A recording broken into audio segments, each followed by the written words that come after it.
I'm going to write them a message and see why it's doing that.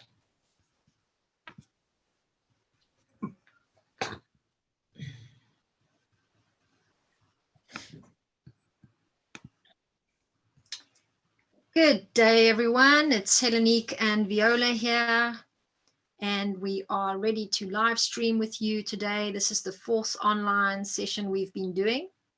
4th of 5 or 4th of many more? Called Limitlessness. And if you hear me on this live call, you will see Viola as well. Welcome, Viola, Edward. Thanks again for joining me. This has been a very special time together. Tell the audience a little bit about you, because those of you that are joining for the first time on YouTube, you'll see that we are 2 psychotherapists. Viola, tell a little bit about what you do. What I do, I'm a personal advisor. I become a personal advisor through the years. And I'm a transpersonal psychotherapist, transcultural psychotherapist. I work in different cultures, different languages. And I'm a mentor, and I have a program training mentors. It's a program of 600 hours. 400 hours plus 200 if they want to become trainer in breathwork mentoring. And I have another training that is online, and the name is Grit. Actually, today we are starting a program. Those of you who would like to join us, you're still on time. It's starting in 2 hours. And Grit is a program that everybody should have. It's about self-development, and 7 sessions, very nice, very easy, reachable. And then those of you who want to train as a Grit coaches, there is another program for that. So this is what I do. And I'm an international speaker, and I'm an author. I have written 2 books, and one in 1999 and one in 2017. And I'm co-author of another 8. And I'm an ambassador for different organizations for human rights. Fantastic. Thank you so much, Viola. And we are specializing today on the limitlessness in our own being when we are in times of adversity, when we are struggling in life, when we have crisis moments like the lockdown that's happening with the coronavirus. We often get triggered into some very difficult emotional states, but there is a part of us that is limited in our ego and in our personalities, in the way that we look at the fear and the way that we feel in these times where we feel a lot of contraction. But there is also a part of us that can expand, that can learn, that can grow, that can really look at this as an opportunity to meet the challenge. So what can you be doing today in your life that really builds the kind of stamina, grit, and helps you grow in ways in your personality and in your natural essence, your true self? What can you be doing today in this time of great challenge that can begin to help you meet this challenge and live into the days that are coming with more and more positivity, more and more expansion, more and more possibility? Because really, when you tap into this, you become limitless. And this is the name of this entire series. With my guest here, Edward, and myself, we're looking at how the Enneagram also helps us understand suffering from a totally different perspective, much more deep and profound understanding.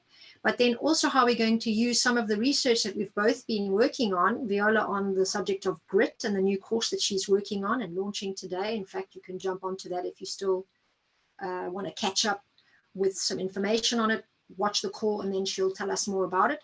And then there's also a lot of research I've been looking at that's based also on grit research that's called the growth mindset training. And both of these systems are looking at ways to help you learn how to get very resourceful at this time, how to look at your stamina for difficult moments, how to learn from adversity. And I want to leave you with this one main thought for today, and then Viola's going to share with us what she thinks about that and how her grit work and the Enneagram work ties into this. It's been found now, it's concluded evidence that there is such a thing as an attitude that changes the way you deal with difficult situations. Some people call this the mindset of growth, looking at an opportunity inside the challenging moment that can help you grow, help you learn. And people who develop this attitude get much better results than people that look at a challenging moment as a problem. Now we're all in this beautiful opportunity to see what's going on as an opportunity to grow and learn, or as a great problem. Of course, both are happening, but our attitude at this time makes a really big difference. And that's why we decided to be of service and help you all and help ourselves all work on our anxiety, calm the body down, look at new ways of exercising, look at using the breath in conscious ways, looking at dynamic movement.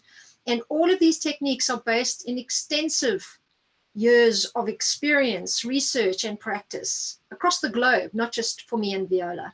So we are psychotherapists. Tell us, Viola, now from your psychotherapeutic perspective, what is this phenomenon of grit and how is it different to stamina? Well, I know that there is people who specialize in grit in the way how I live it. Is grit is like a drive, is passion, is these. I remember in the 90s when they will tell me, how would you define motivation? I would say, you know, it's that flame that inside of you. It depends of you. Even it doesn't depend of you. It's inside of you. And of course, external situation could lighten it up or minimizing it, maybe if you let them. But the light is inside. It's something intrinsic to us. And later on in life, I learned about a beautiful man who worked with intrinsic motivation, and his description is very similar to that. Yeah. So I created that program Grit for many reasons. One of them, because when I learn about the grit, I learn what is it that make me be who I am. You know, I already shared with you some of the tragic situation of my life, as the death of my father, the loss of my first country, the loss of my second country, and the loss of formal schooling, because I was one of these people, one of those young, small children who love school. I just loved school.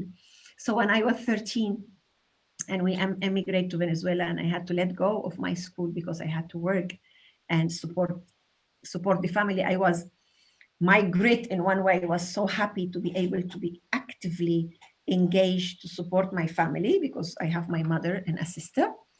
But in another part of me, I was in deep grief about letting go school. But here is the grit when it comes. I never let go school. So what I did a program of homeschooling supervised by myself, which I will fight a lot with teacher because they will tell me I can't do that. And I kept looking until I find a system. We're talking about 70s. And in the 70s, if a child will leave school, have no other ways until they are 18 to be able to go to night school. Here I am, 15 years old, and now I have work, I have money to pay my school, but there's no school for me. Nobody will accept me at night because I'm underage. So I kept looking, and I find a system that they will accept 16 years old. And here I did one of my best negotiations that I think, where I had a real face-to-face with my grit. I went to the school and started negotiating, and they told me, no, we can't. You're 15. And I kept negotiating, and I was saying by the time I graduate, I will be 16. And the lunchtime come, and they left, and I stay at the edge, sitting on the edge outside the school. And when they come back, I was there, and I went more to negotiate, and 4 hours passed. I didn't cry though, but I was many times on the edge of crying.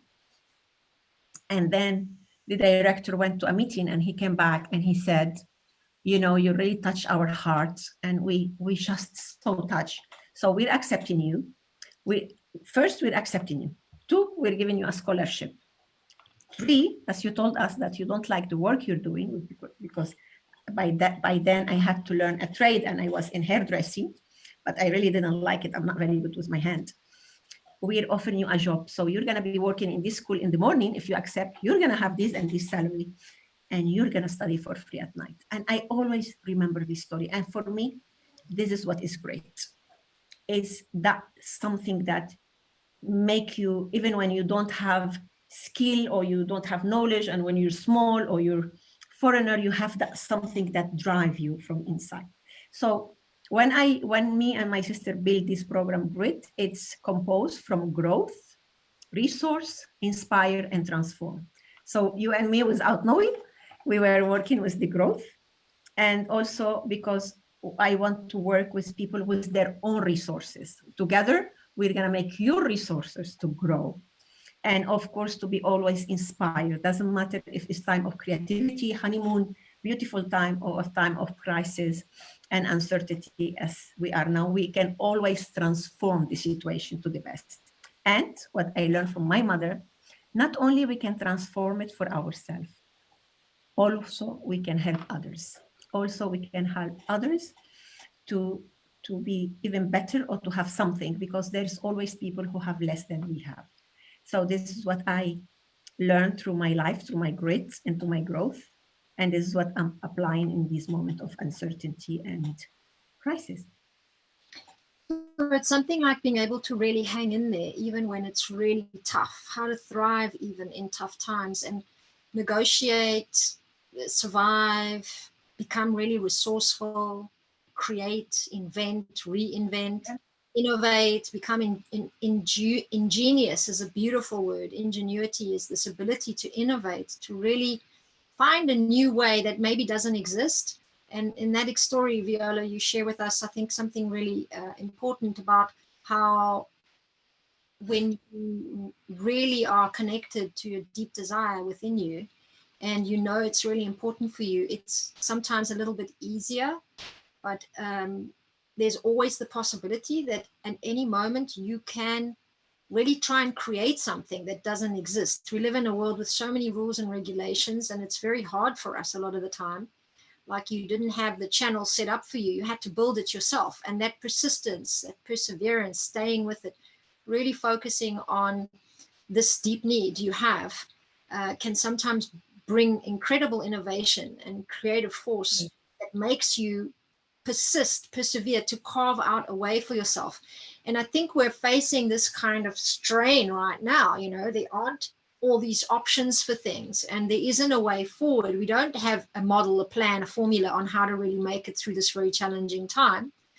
So a lot of us do have to invent new ways to work, new ways to persist, to be positive, to keep bringing in a good message into the home. Those of you that are at home, I know many of you are homeschooling your kids right now. Life-work balance has gone out the window, and you're pretty stressed with everybody there with you. And, you know, if you've been following some of the lives, you know, you've been trying to do a bit more exercise in creative ways. You've been trying to do conscious breathing. You're looking at ways that you can persist and prevail through this time.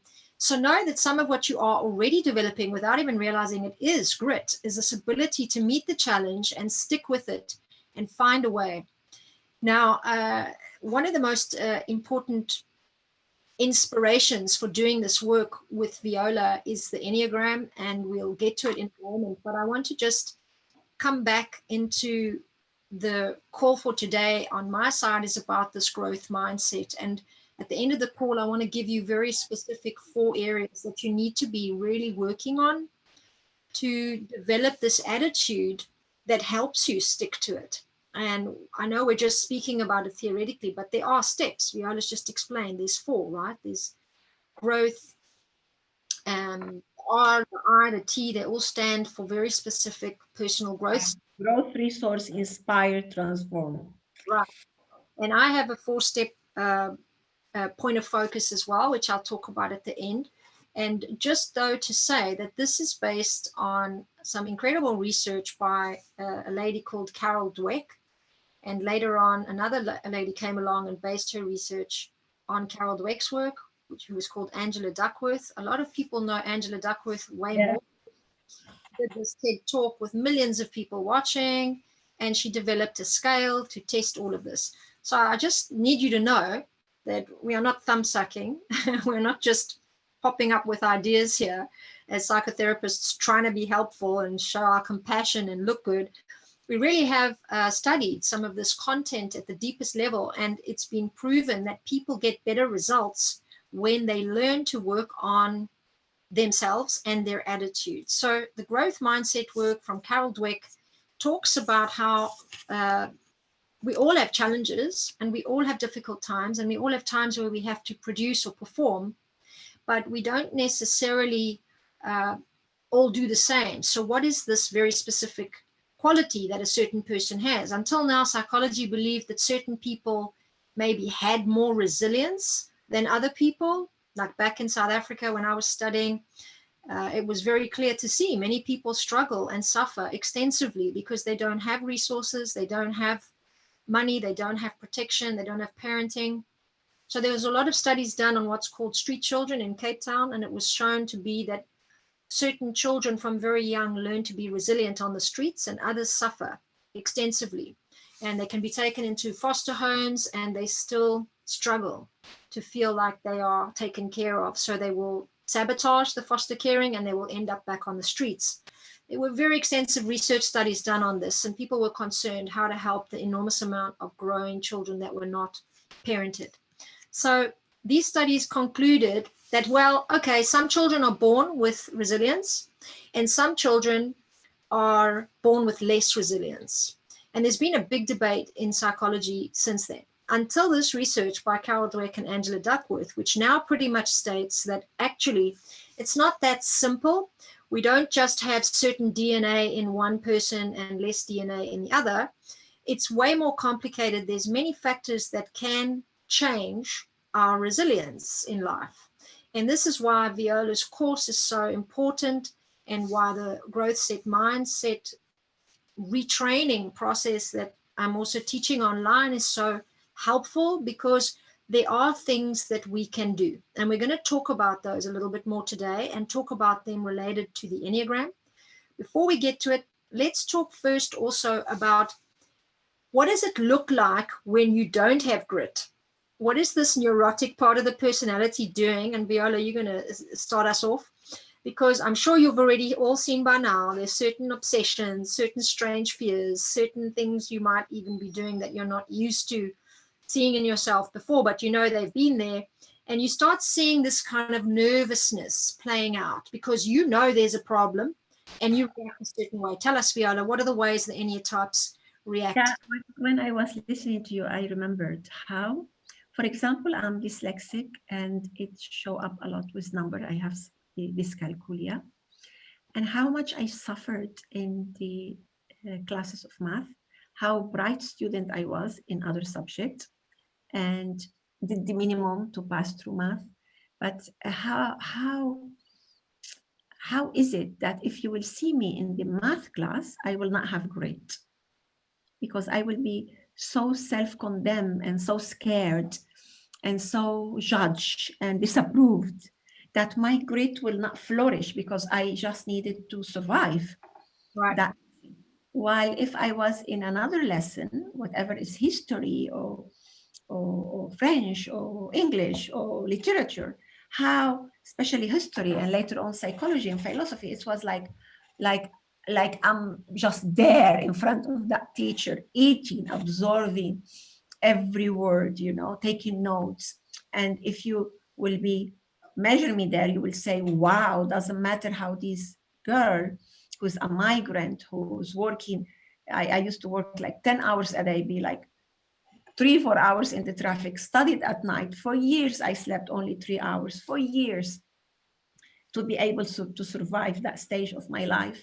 And you will think, wow, such a great. So what I think also in the measurement of us is related for that we help so much people to understand and parent that in not all areas we are like a calm lake. We have ups and downs, and for that nowadays we observe children and we say, where are their resources? Yeah, and young people. And this is why in my book of the Reading the Rhythm of Success, I encourage you to look about your qualities. What are your quality? Base your purpose in life in your quality and in your pleasure. Because if you do this, you're gonna solve many problems. One of them, you're gonna feel like you're playing in your job. You're playing because it's based in your quality. My job now is based in my communication, in my relational, in my love for research about what I work with, isn't it? And in my service to others. And in the other way, if you base your life, your purpose, your vision, and your quality, you will heal something that is very, very damaging, which is envy, that it converts in jealousy. because you're so happy that you're happy that other people are happy. But if you are trapped in things that you don't like to do, if you're still in the consciousness that you should have had something and you didn't have it because somebody else have it, because, you know, these, I confront in my life many people who just want to go to a debate, who just want to show you that you're wrong, who just want to show you that they are right. And I will tell you a personal story. So as I told you, I'm self-educated, and I never begged for food or for home because my mom was a tigress, but I'm education beggar. I spent almost all my adult life until recently. I go and I beg for education, as I don't have the undergraduate. All my master degrees are not. I have certification of attendance. I don't have the diploma. Now look, I live in peace with that. And I say to all my clients, my story and what's the level of my education. And my client accept and love their process with me. And if we need in some moment a study for a court or something, we engage other professional. 2 years ago, I get an honorary doctorate that I was like, no, please give it to somebody else. I'm okay, I survive. Maybe I don't need that now. The organization insisted, and I accept my doctorate. Yeah, I accept it with joy and with love. And as I post everything, as you know me, I post about that doctorate. And somebody asked me, what's this doctorate? What was your thesis about? And I said, this is what an honorary doctorate. And this person, who's a male, and I'm not sure we can say his name here, but I would if you ask me, he started attacking on my Facebook about, he asked me, how much did I pay to have this honorary doctorate? Now, I was 59 years old. I started working at 13. I am a woman of hard working life, self-sustained, and wherever I go, I provide for others. How dare that person, without knowing me, to make that accusation? And for what? Why would I, at this stage, at this age, will pay to have any diploma if I pass my struggling in life without those formalities? That means, what does it mean, that person? Means that in their process, in their life, they have so much unsatisfaction. Because if he really wanted to do something related to justice, he would have first research about me, secondly, research about the institution. Wouldn't you say? Not attack in that way. So what I want to tell you, please focus on yourself. Focus in what you like to do. Focus on your study and in your development, and you will heal yourself from a lot of that poisoning that sometimes come in self-attacking or attacking others. That's what I want to, and that is related to the grit, because when we are working with our own resources, we are self-satisfied, and people like me who are self-made, we will study until our last breath, because not because to justify, it's because we love to do it, because we love to research, because we love to be very well prepared to give the best to our client. So this is what I wanted to tell you. Grit and the growth mindset is about continuous self-development, with love and joy. Let's go into this a little bit more to explain the judgment, Viola, that we all have. Maybe some of us in a different way, and it doesn't always look like judgment or critique, but I think it's a very important point, because it's a defense that can come up easily when we are in difficult times. Yeah. And of course, when we are feeling envy, like you spoke about, it's a key trait of the 4, I believe, yeah, where there's a kind of longing to be having things that you perceive other people have, but you don't have access to. And so it can turn into jealousy, envy.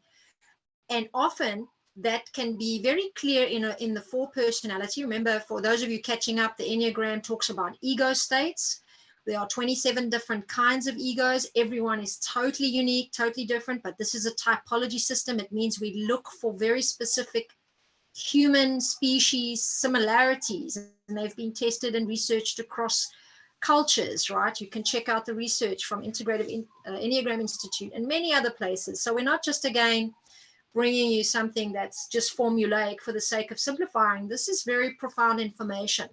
Egos, people defend themselves in life, people feel stressed and fear and unsafe in life, and then they find a way to protect themselves, and psychology's analyzed that to be an ego, a defense mechanism. Some of these come up with a lot of criticism and judgment towards others, and you're saying, Viola, when you're envious or jealous, that's a good way to check what is in me that I'm not living, that I don't have, that I don't give to myself, that I don't have permission for, or I feel like other people stop me from having. How am I victimizing? And do I end up critiquing, criticizing, judging, becoming really self-righteous? Are any of you going through that right now? Are you thinking the government should be doing more? Are you saying the doctors are not doing enough? Are you saying the system sucks, are not set up properly in your country? If this is happening, what kind of number on the Enneagram could you be? Listen out now. Viola's going to give us some input on it. And we'll talk about some other defenses too. Go ahead, Viola. Yeah, I want to tell you two. I'm going to take a little bit of time here. There is two important things here. One, there is a word in Latin, coming from Latin, called criteria. Do you have it in English? Like we all have criteria. We all observe. We all analyze and synthesize, and we all have an opinion. These criteria, it belongs to us. It's what makes us human beings. We have this ability to think, to observe, to analyze. Now, between the criteria and the judgment, there is two elements that make the difference. Judgment also, you listen, you observe, you synthesize, you analyze, and you have an opinion, but you judge. You judge in a way that you have the whole truth and there is a condemnation about it. And that's the two elements that come above the criteria. So, of course, there is many things. It's said nowadays by some professional, or people come out and say things, and I say, oh my God, like, where did they come with that from, you know? But it's in the moment an opinion that is not definitive forever and doesn't define the whole person. And if I'm interested, I can look more about the person, where they are coming from, what was their past, what they are working, and all it will make sense. Yeah, so this is one of the questions I want to answer you. And I think it's very, very important.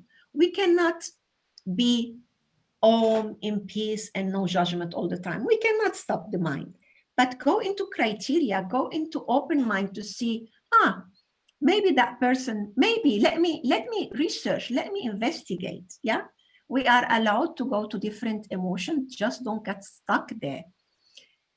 This is one thing. The other thing is that, you know, there is 4 basic emotions, and unfortunately many of us, we grow up 4 + 1, we grow up not very well organized or taught about how to deal with those basic emotions.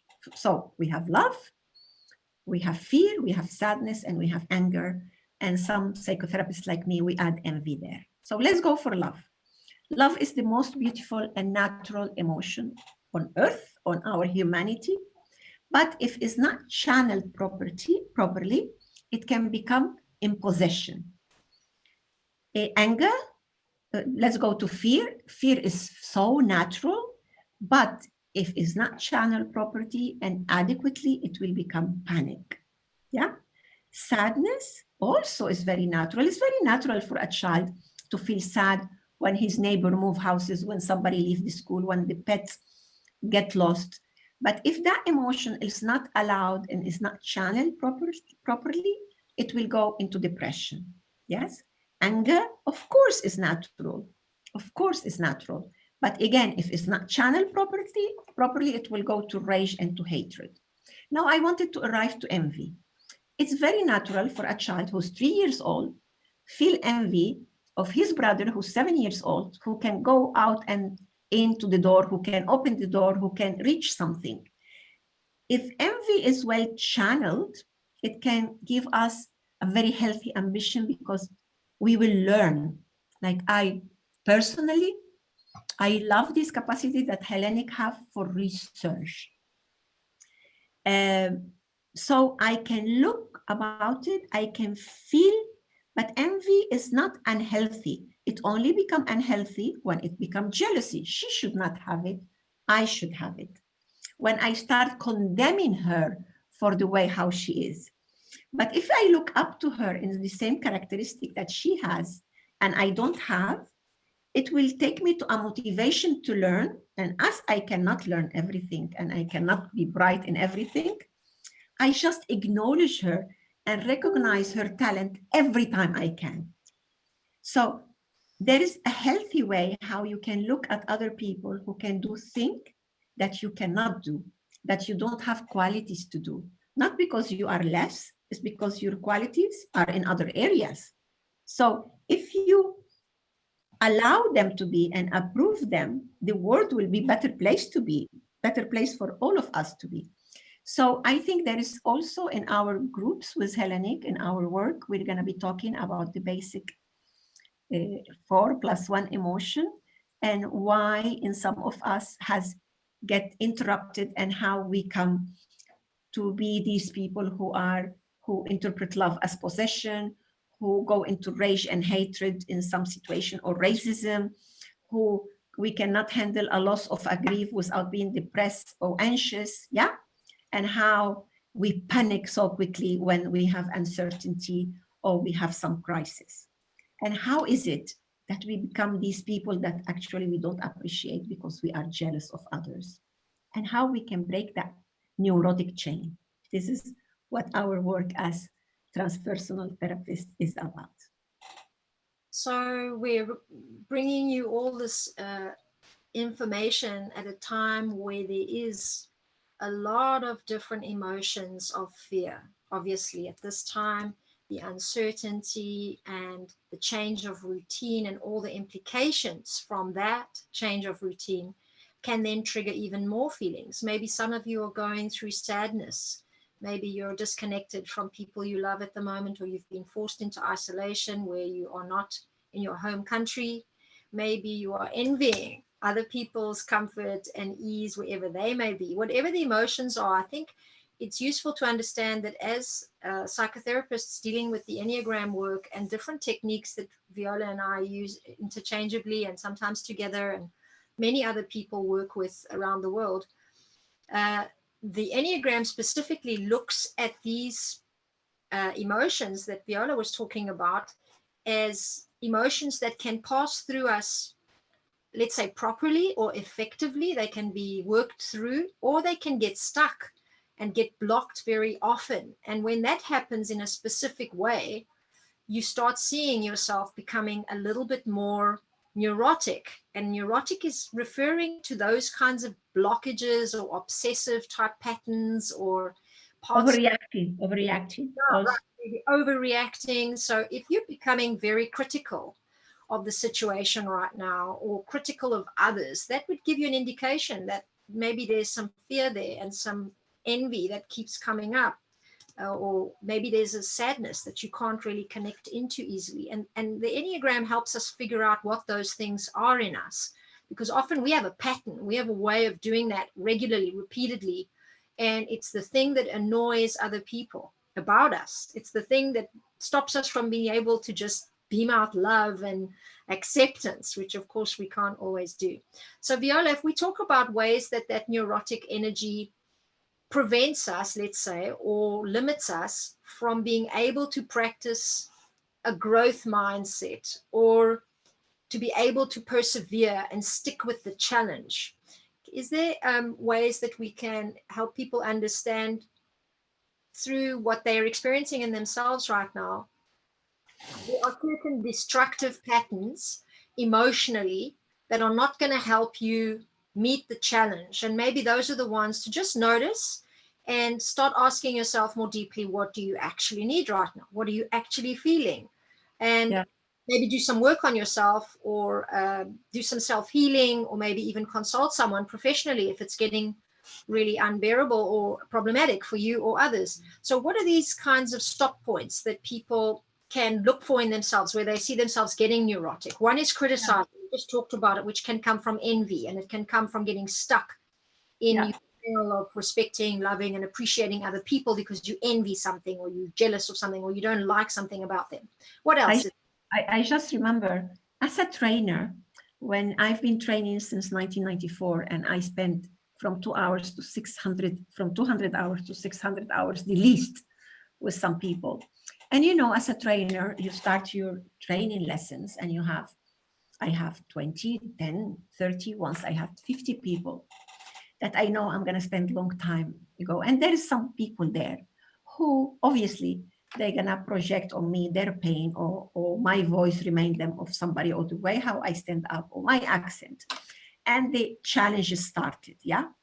And one of the major training for us as psychotherapists is how to be able to handle transference and projection. And we are trained to do that with our client and our student, and how to manage the contra transference. And for that, we have supervision, and we spend half of our life going to therapy ourselves. Yeah. So I would say all psychotherapy who respect themselves are in that process. They have supervision and they have their own therapy, and they know how to manage that. So we train about that. What's the drama for us when that happened in our outside life, when that happened from a member of the family, a member of the community, and we are challenged and attacked, etc. Then of course what we know, it can help us, but still we are human beings and we have to deal with this situation. What I can tell you, whenever I find myself in a situation like this, I look inside of me and I see what in me. I don't assume at once the whole responsibility, and I don't think I'm creating all that. I think I'm a co-creator of many things. So if I feel the attack of others, I look in my side and I check how is my security, how is my standing up in life, what can I learn from it. At the same time, I'm putting the border and to be able to protect. But it's like I'm working in parallel worlds, yeah?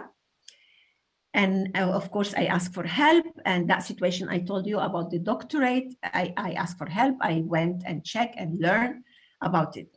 Now, if the situation is in the opposite, and I'm feeling that I'm the one who's judging, I'm the one who's going to tak, na, na, na, na, na, about somebody else, what they are doing, then definitely I go to check myself. Because one thing is that I have a criteria to observe and to analyze and to learn what not to do, because also other people can teach us what not to do. And this is another way. If I wake up with that obsession and I go to bed with that obsession and I make that obsession the purpose of my life. So there's something to work on it there, because be aware that if you are in a situation like this, obsessed about something or someone, please go and work with yourself and learn from that situation, and don't get stuck there, because the world will continue, and the one who's going to stay back with that obsession is you. Yeah. So with panic, with obsession, with possession, it's very different than when we are working socially to change something. So don't confuse being obsessed with one person of why these talk like this and how these make money, with a motivation for social change that some of us we have, and we go and fight with it. And we're not fighting against one person, we're fighting against a system, a way, a racism or something. Yeah. So be aware of that. I'm answering your question. Yeah, I think so. I'd like to go also into other types of stuck emotional states, like when we get blocked in other areas. So if you're looking at this time right now and people are really, let's say, in conflict or really stuck or somatizing, we talked about that yesterday, where you might start feeling you're having symptoms that maybe are not related to what's going on, but they are more around your fear and anxiety inside of you. So if we're looking at the different Enneatypes, what's another common way that people might show neurotic behavior as a way of coping, a way of dealing with the stress. Yeah, criticizing others, picking in others, every minimum thing. You see it in homes. Like, for example, I have many inquiry now online about, because children and everybody is at home, how it increased in the disapproving and criticizing. It's like the wife or the husband or the partner or the child will express it in that way. God, even if I move, they will tell me not to move in that side, I should move in the other side. So the critical part of sensitive to things, judgment and critical, it gets very sharpened. Scattering, being like disorder more, it will appear more. Feeling like I'm not useful. You were talking about I'm not useful, I should be doing something useful, and go into a hysterical way of doing things. Being very depressed and melancholic about what's going to happen and all is lost and etc. Hiding, not coming out of the book or TV or the phone, hiding all the time. Not being where we need to be and just spreading to the outside.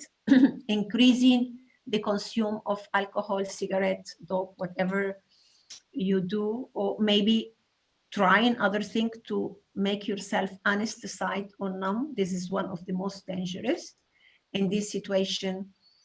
You know, in level of addiction, we have different level, and when there is stressful situation is when people jump from one level to another, and this time of uncertainty is very bad for people who are trapped in addiction, unless it's very good and they will go to ask for support and go inside. And the other one is that people become very, very bossy. Some people become extremely bossy because they are scared of losing their family, losing their wealth. So they are, the one who was a little bit bossy, now he's a little bit cruel bossy. So you have to be aware of that. And also the other people who are ignoring the situation and it's one of these situations, doesn't matter, life is good, everybody's gonna be good, and it's like the minimum of the responsibility that they do at home or at work, they will ignore it. So each one of the Enya type will react in different ways. I can tell you mine, for example. So this time, I don't know if you can see, look at here. This time for me is I'm at home, I should order, and naturally, because order is not the easiest thing for me, so it go into a little bit more disorder until I go into order. Right. So for example, mine, it will be, you would say, oh, she's at home and she have all the time now to order. Actually not. If I'm not aware, I can go into the neurotic edges of my disorder, and I can become even more disordered if I'm anxious and not aware. So I need to be more aware. So all this pile is here to be aware that it need to be dealt with, something need to be taken away, etc. is here. And the fact that I'm showing it to you is part of unmasking my ego and unmasking my weakness, that even more commitment that I have to deal with. So do that with your family, do that with yourself. Be humble, recognize where your neurosis sprout can be sprouting, and ask for help and deal with it. Right. Especially ask for help. We are here, we are here to support you. This is our work. This is why we train so much, and we do it with love and care. And we will be very caring, and according to where you're calling from, where you are in the world, and we will be in a loving way supporting you. Absolutely. There's such a deep need right now for us to grow in this time, and we really can start to shift many things if we heal something within. Because I think as a species, we spoke last night with global female leaders about this time, and I said something about believing that we are all co-creating together what we are going through. Whether we realize it or not, we're connected to a human species around the world that every single person decides to do certain things, and they affect the rest of humanity in different ways. We are all affecting each other all the time. And so when we unmask our ego, like you just said, Viola, in a nice phrase there, I've put it on the box, it's about admitting how you are affecting other people with your nervous energy. And if you can figure out what that is, you can look at the box, go into a discussion with yourself. Maybe if you feel safe enough with other people, you can have a conversation with them about it. Where are you becoming irritating, annoying, too much, overreacting? Where are you becoming hysterical, melancholic, hiding away from the problem, maybe criticizing a little bit too much? Maybe you're increasing your use of substances, toxins, picking at other people, picking at yourself, becoming hypersensitive, hypervigilant.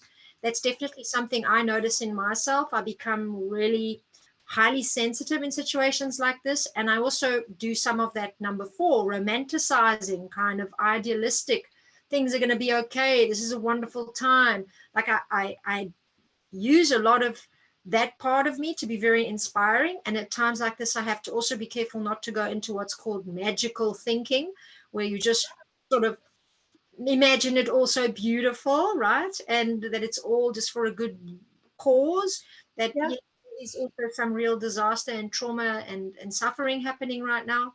And then there's also these other ways where people can become really bossy or cruel. So is any of this happening to you? If it is, maybe you can take this little brave step to admit it to someone, or maybe you could just say, you know, I'm feeling pretty stressed right now. So if I get really hysterical, I'm sorry about it, but it's going to help me if you put your hand on my back, or if you tell me to take some space if I don't realize that I'm doing it. This way, you start to disarm the ego, the neurotic part of your ego, from feeding and getting too attached to this fear that you're feeling. Because really, we have to know that at this time, staying calm is one of the most important things we can learn to do. And this is the learning. This is how we learn to do that, is to start to notice when you're overreacting. So, and not falsely calm. Is calm in the torment, is calm in the storm, is calm.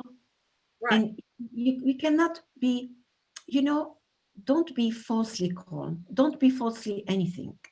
Just be present. And if you are breathing and you're in the present, when you get neurotized, you are aware of it. So you apologize, you ask for sorry, and you go back to the road that you should be, you know. And if after 3 seconds you did something else again, you know, if somebody is helping me now with the computer and I get impatient, I say sorry, and again I get impatient and I say sorry again, you know.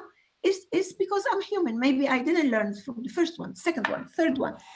But remember, apologizing and sorry is the enemy of the ego.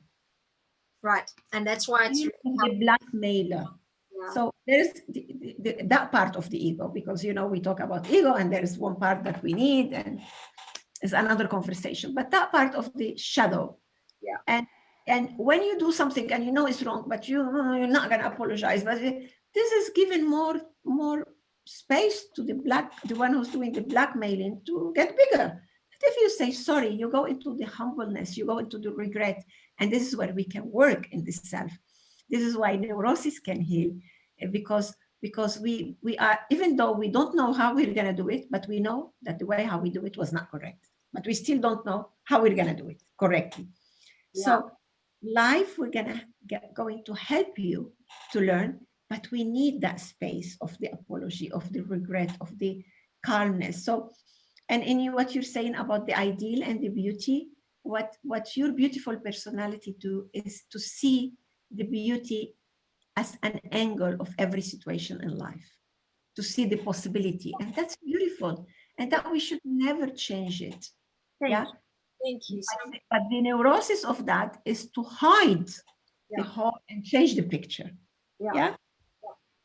So the beauty of a situation like this, and I think why I was so moved to do this, and specifically with you, Viola, is because I also think it is a time where we need to practice looking at a challenging situation as an opportunity to learn and grow, because it isn't possible to grow so much in any other situation than one when we are totally challenged like this. So when we're looking at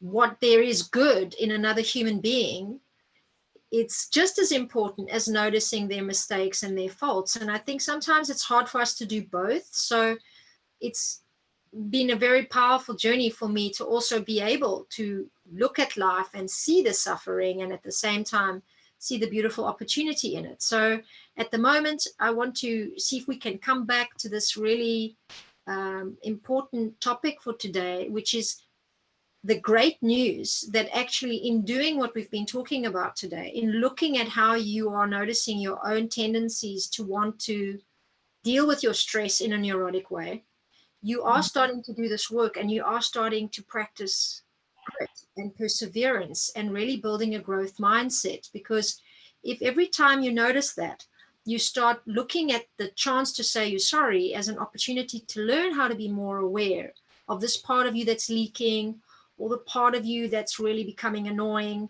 or this part of you that's criticizing, or this part of you that's hiding away and doesn't really want to deal with it. This is your chance to start to heal a part of you from very, very young that developed that way of coping with real stress and trauma. But you're an adult now, you're in a new phase of life, you've got all the support coming at you. There's another one of these tomorrow at 12 p.m. There's another one on Sunday night at 6. Lots of amazing things happening to support you around the world right now. Thank you to Alta Odendaal for your messages. Totally agree. She's an Enneagram trained expert too. And many other people that I want to thank in a moment. But to do this, I think it's so helpful if we follow some of the really powerful work that is out there. Like if you want to get on this grit course with Viola, that's a chance for you to learn how to build these resources. And there's also this 4-step formula that I'm going to give you to focus on while you're looking at these areas of yourself and your neurotic energy. You want to know that the research showed that there are 4 things we need to put in place in order to build the kind of mindset that helps us look at a problem situation and turn it into an opportunity to learn or to grow. Right. And the first one is the belief in yourself. So if there's anything you take from today, know that it's a chance to work on yourself. Believing that you have what it takes to make it through this time is really important. That's step number 1. Step number 2, while we've been going on so much about looking at relationships right now, we started off saying conflict can erupt in these kinds of situations, forced isolation easily. Why we're looking today at your neurotic tendencies to erupt or behave in erratic ways neurotically is because we know second step to building a growth mindset is you have to have positive social connections. It's very important now to try and bond with your family if you're stuck separated from them. Find people that you can feel support from.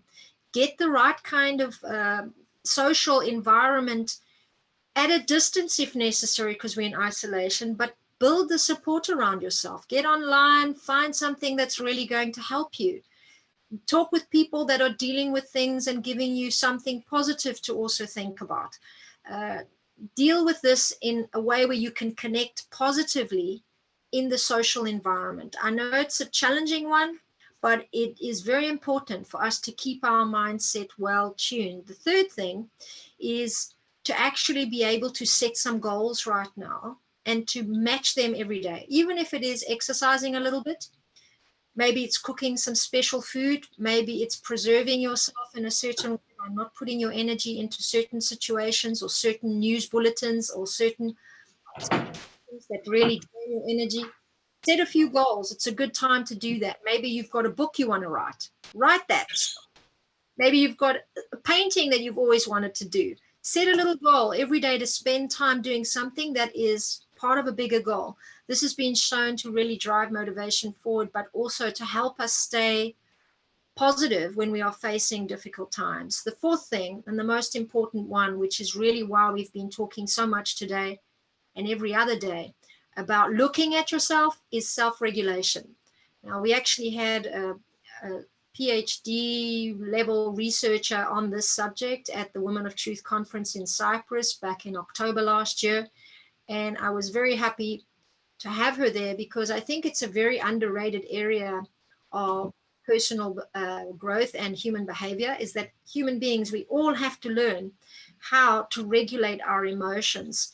And as you heard Viola saying, to be in a false calm state, we need to go through the emotions, but the point is to not get stuck in them. So if you're feeling doubtful and scared, that's okay. Feel doubt, feel scared, but don't stay in that. Move to feeling neutral. Go and find something that makes you disconnect from your emotion of fear and doubt, and maybe just feel a bit of peace for 5 minutes in your garden. Very, very important. How not to get toxic with you, what you're feeling, and make other people jump in on your feeling. That's also self-regulation. I call it leaking. How not to leak your energy into other people. So if you're getting into a hysterical place and you want other people to join your hysteria unconsciously, it's very possible that you can become contagious in this way. So start noticing that. You need to regulate that hysteria. Viola, what do you think about that? And what can people do if they are starting to panic or starting to feel hysterical? Well, first of all, let's follow the 4 things that you did. When you start panicking and feeling hysterical, and I have to recognize that in a way or in another, many of us are a little bit scared about health, economic situation, pay our duty, share the little we have with others that work with us. What about this company who like SMEs that we have little employees, but we cannot say there's a crisis, I can't pay you. We need to fulfill our duties. We need to, so in a way, all of us, we're a little bit nervous about how we're going to manage our space, our economy, our health in this time. So if you facing that, especially when you wake up in the morning and going back, do the first step, set this positive mindset, repeat a mantra, breathe, and pray, or whatever is your faith, whatever is make you feel good. Just say, I will be able to, I'm not alone, I will find a way. I'm a creative being, because you are a creative being. And then the second thing you said, Heleniq, that social connection is very important. If you are panicking about your health and you live alone, just call somebody. Call somebody and tell them exactly what you're feeling, And if this somebody doesn't support you and giving you advices, that you call somebody else, because we are here to hold you. And I will not tell you the quantity of people calling. And, we know a little bit about hot water with lemon. We have the name of a doctor. We have the name of a lab. Each person who call, maybe I have something to give them. Meanwhile, help them to be again in their neutrality and be able to take the feeling from that size to that size, because maybe they are feeling bad. Maybe they have a cold, or maybe they have the virus, or maybe they don't have the money. But with anxiety, it becomes so big that we cannot approach it. So when you talk with somebody from your social network or some professional, it's not that's going to fix the situation magically, but what it can help you is to take it to a size that you can hold and deal with it. Yes. Yeah. And then, of course, do this little set those little goals that I'm going to call that person, I'm going to do that homework, I'm going to finish reading that book, I'm going to drink the hot water with lemon, I'm going to take the vitamin C, I'm going to go around the house or around the apartment I'm going to go up and down the stairs to move, whatever is your goals. And in all that also you self-regulate your feeling and your intention and your creativity, because this is what we have as a human being, as a gift. Yeah. So it is very, very important not to allow your energy to leak. Escapism of the energy is the worst enemy that we can have in any situation, and more so in an uncertainty and a crisis situation. So remember that there is, make like a cross and put on the left side, important but not urgent. Put in the right side, important and urgent. Put down on the left, down. not important, urgent, and they'll write down not urgent, not important. Beautiful. And see what you're thinking, or when you're eager to go to do, or that phone, or that criticism, or that, help yourself with some methodologies. And you will see that many of those are not important and not urgent. And you were letting your energy to leak because of those. Yeah. So it's true. The court is closed. So if we have a court case now and going and moaning about it now in this moment, it's not important. It's not urgent. It's closed. Airports are closed. Yeah. So some supermarkets are open. Some labs are open. Some dentists are working, So see, is that what's happening to you?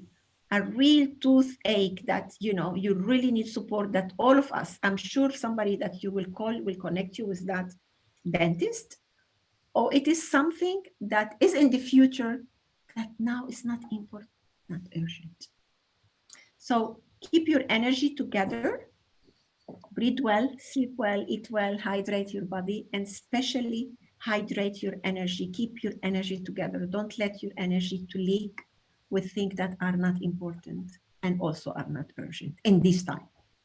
Absolutely. It's time to also give yourself the space to also just restore yourself, or there's a better word for it, where you save your energy, preserve your energy. So when you worry about something that's really something you can do later, you conserve some energy, and you can use this energy to really deal with the uncertainty a bit better. So we've spent this lovely hour with you today. There will be one more of these tomorrow, 12 p.m. on Facebook. We're trying to live stream, but we haven't been able to get it to work. Maybe there's so many people live streaming at the same time. So we've used YouTube. If you want to catch us then tomorrow, the link will be up again for YouTube. If we can't, it will be streamed this way with just me on Facebook. And when we can, we will have both of us on it. Hopefully that'll be tomorrow for the last one, which really talks about how we are going to become really resourceful at this time with all this information, and actually make some decisions about what we want to change in our lives. That's what we're going to be talking about tomorrow. There are some world leaders at the moment that are discussing ways that many industries have to change because of this time. I think still people are in the calamity, the real crisis space of economies crashing and different industries suffering from what's going on. But I think pretty soon, I've already spoken to a few, people are going to start to talk about what needs to change. What do we now focus on? What's the urgent piece of business that has to get done now to get us started again? And of course, there's many things in your own career, in your personal life, I'm sure that you have started noticing you need to be focusing more on now because of all of this. We're going to talk about all of that tomorrow, and we're going to give each other support. I want to thank Alta Ordendal for coming on, Sophia Boloka. Very nice to have you all here with us. Thank you also for comments saying brilliant, totally agree here, is true blessings around us. There really are amazing things happening at this time. If you want to find out more, you can go to my business page. There's a post called Paradigm Shifter there, and it's the name of a new series of mini course that I'll be hosting together with experts around the world on helping corporates, companies, and organizations mobilize in this time of crisis, all kinds of things like how to go small, medium, all of you are corporate, because I think sometimes small businesses, when they hear the word corporate, they think it's above 200 people. Corporate is all businesses. So you have only one employee or 5, or you have 20 or 40, or the one who have 1,000, please listen to this, and our services are for all of you. So we've included many experts on to talk about STEM and how science, technology, engineering, medicine have been affected by what's going on and what we now need to focus on. We've got people like Viola talking about holistic business management, risk management. We've got other experts on team management, how to really communicate at this time, how to go online, platforms that you could be learning to use to run meetings online. People are concerned about productivity. How do they deal with their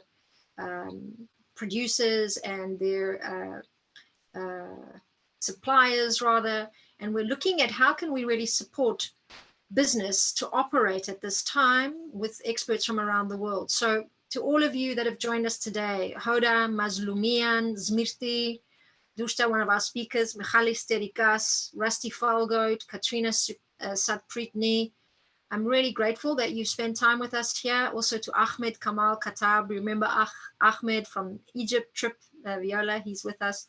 And Els Kapel, very nice to have you. Thank you for joining us. May you please give my email info@violaedward.com. Edward is what without S. And please write to me there to join me in the great program, because I'm looking to train you as a coach to be in your country, in your area, because we want everybody to have the great program. Beautiful. So if anybody's interested in becoming a trainer and or you want to know more about this Grit Academy that Viola's focused on, it's www.violaedward.com, and that is on the box now. You can follow it there. If you want to know more, directly at info@violaedward, because I can see that many of you are telling I can't open the page because there is so much traffic nowadays. So just send me an email and I answer your question. info@violaedward.com. Okay, it's on the box again there. I've also put the online course that is called the Growth Mindset. The Growth Mindset, beautiful, beautiful. New version, which is also including something called brain optimization, which helps calm the nervous system. So it's called the brain optimization program right now, but it includes all this training at a very deep level, all the research and exercises, how to go step by step into all of it. Whichever of these suits you, maybe none, doesn't matter, no obligation, maybe both, maybe you want to join us again tomorrow and find out more. Whatever is good for you, we are here supporting you throughout. Let us know if you have any questions on this comment box, but I will say this today because we cannot answer 8 questions or go into debate and conversation about all of this. We're giving service an hour free already every single day for this week, and we would love to help you. So if you have 1 or 2 or 3 questions, let us know and we're happy to answer those. And if you want to join us on Sunday night, 6 p.m., there'll be some global female leaders guiding us with their love, intuition, compassion, guidance, wisdom, and a lot of this feminine capital that Viola talks about and this female power that we have, all of us, to be connected in our hearts, even at times when we are deeply concerned and worried for ourselves and others. So join us whenever you can. And I look forward to seeing anything that all of you feel is relevant at this time. Maybe you want to offer something, maybe you have an idea, a comment, put it on the box as well. And if you like, jump onto the Heleniq A business page and put any good news under any of these posts called Paradigm Shifter. Thanks so much for your time, everyone. Thank you, Viola. It's been lovely having you again and lovely chatting with you. See you tomorrow. Bye. I have to rush to the next one. Bye. Bye, everyone.